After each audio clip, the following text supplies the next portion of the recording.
Hi, and welcome to Fundamentals of Lighting in Unreal 5.7. So, I have opened a project and put some actors inside of my scene. Right now, there's no light, so you can't see it. But before we get into the lighting, I'm going to show you the outdoor lighting and then the lighting elements that you can add, the lighting actors you can add to your scene. But first, we want to make sure that we're set up for real-time lighting. So we want to go into the Edit window, go to Project Settings. We want to go down to Render. Rendering here, it's in alphabetical order.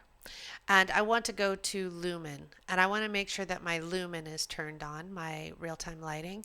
Make sure it's turned on and that it has the surface cache selected.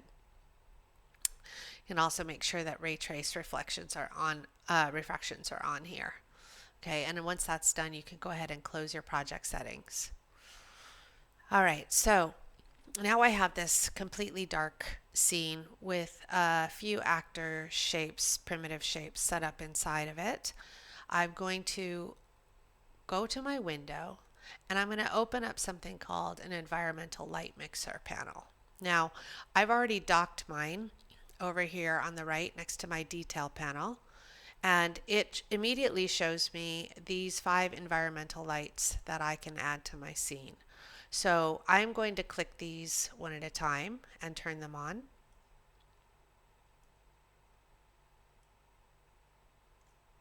And you can see they've already been added to my outliner. I've created a folder called Lighting, which will help me organize my lights later. I can go ahead and click on the top one, hit Shift to select all, and then add them to my lighting folder. That way it keeps everything organized inside of my outliner. So I'm going to go over these one at a time, but first I want to go to the fog because the fog affects scattering in some of the settings in my lighting. And instead of being on my environmental light mixer, I'm going to go into my detail panel so it simplifies the process over here. We can see them all one at a time. So here I've got fog density. I can go ahead and turn this up and you can see how it affects in the background the horizon fog there. And I can also do fall off. And to undo anything that you just did, remember you can hit Command Z or Control Z, depending on if you're using a Mac or a PC. Okay, now there's a couple of things that you can adjust as you go along. Here you can change the density, and you can see how on the horizon line it kind of hides that horizon line and softens it, just like in real life we have an atmosphere that we're always looking through with dust particles and fog and things like this. This also gives you a distance that if you want it to be start further away, you can have it start further away, and then you can have it end further away or be set at 0. You can change the contribution to the atmosphere color by using this. And right now I'm going to kind of leave that the way it is. And I am going to then go back to my environmental lighting panel. And I'm going to scroll all the way down. And at the bottom I'll see volumetric fog. I'm going to turn that on as well. Okay, then I'll go back to my detail panel. So by doing that, you can see how my fog has even increased here and created a little bit more atmosphere. The next thing I'm going to show you is the directional light, and if I double click to focus on it, it takes me to a little symbol here. Now this symbol is just randomly placed in your scene, and its location does not affect the usefulness of it. So if I want to, for example, change the angle of my sun, which is here, I can do it from this little symbol here. So if I click here to rotate, I can do it from here. You can see I can adjust this to sunset or not here, or I can do it over in my details panel the same way. I'm going to bring mine down just a little bit here to get more of a sunset because I like the long shadows and I'm going to be changing the intensity so we can see our lighting elements later on. So I'm going to drop my intensity down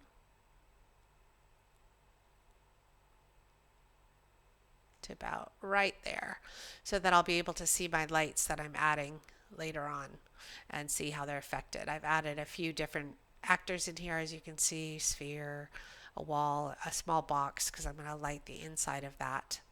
Okay. All right, so next I'm going to go to sky atmosphere. And just so you can see how the sky atmosphere affects the entire scene, I'm going to turn it off and on over here in the left-hand panel for the visibility. And you can see how it is like the entire atmosphere. It becomes like a black and white scene without it. So if you turn it back on here, you can see that it really does give you the color and the entire atmosphere here. And next I'll go to the skylight. I can turn this on and off. This is what reflects off of your actors in your scene. It's the light coming from the sky and how it's reflecting off your objects from the sky. So it's bouncing from the sky there down into your scene. Of course, you can change the light color and the intensity as well. So we can turn it way down here. Maybe I'll turn it all the way off. Well, let me first show you that you can adjust the color here. So I can adjust it here. If I want to have some sort of like a more mysterious or fantasy scene, I can do that here. But if I take it all the way to 0, it's going to go back to my sunset. I'm going to leave it at 0 right now so that we can see my lights later on that I'm going to be adding. So right now, the only thing we have left for our outdoor is the clouds. Let's look at these. Okay, we have a few things we can adjust to make our scene look a little different. So I can adjust this bottom altitude here, attitude, and create a look that I want for my clouds. So that actually is a nice way to be able to adjust your sky without doing a lot of work. There is something that I wanted to show you down here. Since we're using real time, we're not going to do baked. See if I can find it. I wanted to do diffusing, but I don't see it right this second. I'll come back to it. And this actually is kind of nice to add to, but we'll come back to that later. So now that I've got this kind of set up here, my outdoor lighting, I want to add some lights inside of here. Maybe my directional light might still be a little strong. Let's see if I can bring it down just slightly. Okay, so in order to add some lighting elements, we want to go to our add button that's up here and click here and go down to lights. And the first thing you'll see is that there's a directional light here, and we've already added a directional light to our scene, but some people like to use multiple directional lights, sometimes interior, like inside of a warehouse, for example, a larger area. You could add a second directional light. I think you can also do this with this Rect Light. So I tend to use the Rect Light instead of that, but that is an option. You can add multiple directional lights to your scene. Let me go ahead and add a point light. It's pretty good. We can see it pretty well here. I'm going to move it. A point light is a light that radiates out in all directions. You can see a big circular light, and this is the bounding box of where the light goes out to. And I'm going to move it because I want to light up this sphere that I have over here, this glass sphere. So I'm going to take it and move it, and then we'll do some lighting adjustments when we get there.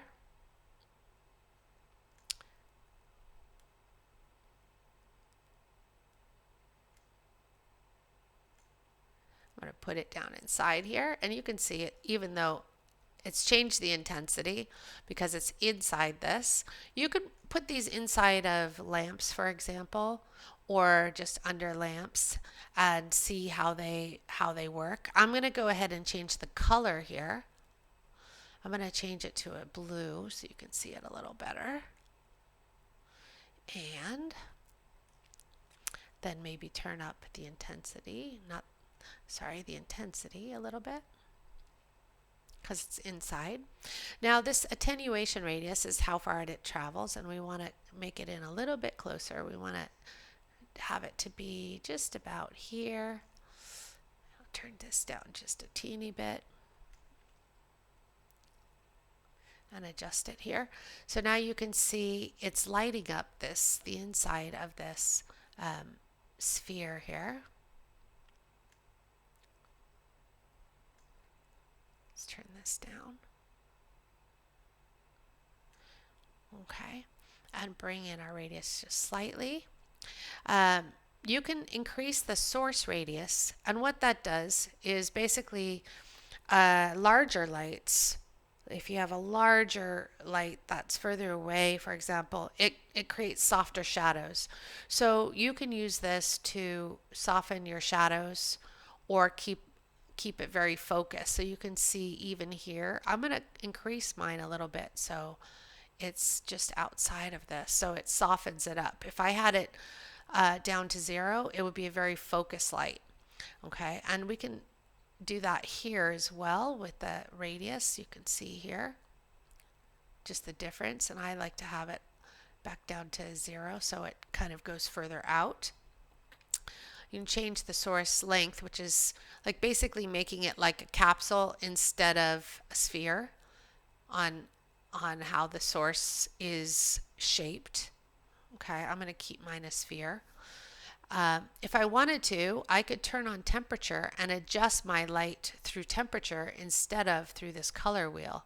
So the higher up the number, the cooler, and the lower the temperature, the warmer it is. So you could have it done either way. So I'm going to go ahead and unclick this because I want it to be done through my wheel here. And I want it to affect my world, and I want it to cast shadows. So if I took this off, it wouldn't be casting its own shadows. Okay, indirect lighting intensity is the lighting reflections off other objects, like the shadow reflections. Really, I tend to keep this at the default because it can kind of mess up your shadows and the realism of it unless you're going for something that's not very realistic. Okay, this is through the fog, the scattering. Now, because our attenuation is very close, we don't have it. It won't be as strong when you see it here. But if I had a large fog area or a large attenuation circle, it would definitely affect it more. All right, so that's the main settings for the point light. Let's go ahead and add another light. You can see now how it's affecting my scene, even if I right now turn off my hide my directional light. Okay, let's set up our next light by adding light. I'm going to do a spotlight next, and on the spotlight I'm going to put it onto this wall here. So you can see that it's a focused beam of light instead of going all the way around by the cone that it has here. And I'm going to go ahead and rotate the angle up onto my wall.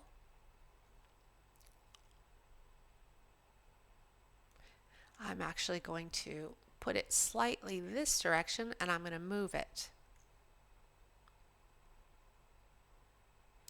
down here and closer to my wall source. So this could be like an uplight in a tree, for example. It could be something coming out of a lamp on a street. It could be spotlights on a stage, for example. Okay, so now that it's closer to my source and my angle's higher, of course I can light up this wall a little more. And now we can go through the settings over here in our detail panel. Okay, just like the other one, we have an intensity level here. So we can turn it up or down. I can turn it, I think I'll turn it like to medium here. And then the attenuation, which is of course how far away does it shine. Now maybe I want it to shine pretty far. It's not actually shining on the back side of the board, but I want it to go ahead and cover most of it. So I'm going to increase it. And we have this inner cone. And if we increase this, it brightens the center. So if I was highlighting something in the center, like a painting hanging on the wall, I could use something like this here and just increase it. I don't really need any of that here. And this is just the angle of my outer one, like I showed you before, and we can make it larger if we want, or a little bit less. I want it to be something like this because I want it to cover this wall. Okay, and then again we have a source radius, which we talked about with the point light, and this is for your shadows, or how far away, and it does affect your shadows. Same with this. Okay, we can adjust using the temperature. Let's do it this way this time and adjust it this way. And we want it to affect the world, and it doesn't need to cast shadows, but it's more realistic when it does. So I'm going to leave that on. Of course, this is the indirect lighting intensifier, which is doing with the shadows, filling shadows or darkening shadows. Okay, and then volumetric scattering, which has effects, especially with the fog, which we can't really see right now because we're pointing it at the wall. So let me turn off my directional light so you can see it a little bit better now. Click in the space. So now we've got this set up here, and we've got our point light here, which is not quite in our sphere.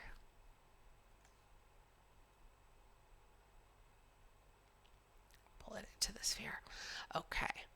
Turn back on my directional light, and I'm going to add then my third and final light here. I'm going to add it into my box and use it as a ceiling light. So go here to lights and do a rectangular light or a rect light. Okay, so you can see it here. It's placed it right here in the middle of my scene. And as you can see, it's shining this direction. I'm going to pull it closer so you can see that a little bit better. You can see the size by the yellow bounding box here. I actually want to increase it. I'm going to put it onto my ceiling. So I have the intensity, which is a little bit high. So let's turn it down and then increase my width. I'm going to get more straight onto this here, because I kind of wanted to fill this, but I don't want it to overfill it. So do this, and I want the height to be about this. I'll have to adjust it once I put it in. But I want to go over a few more settings here. Let's go ahead and pull this in, and I'm going to rotate it.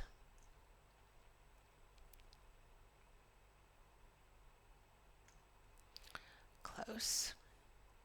And I'm going to place it up here as if it's a ceiling light coming in. Now, especially this would look great if I had a fixture in there. I'm going to place it right here.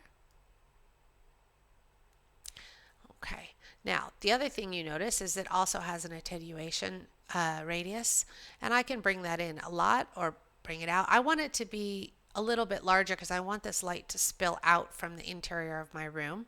I'm going to push this back and adjust the size because you can see it doesn't quite fit. So I'm going to go ahead and increase it.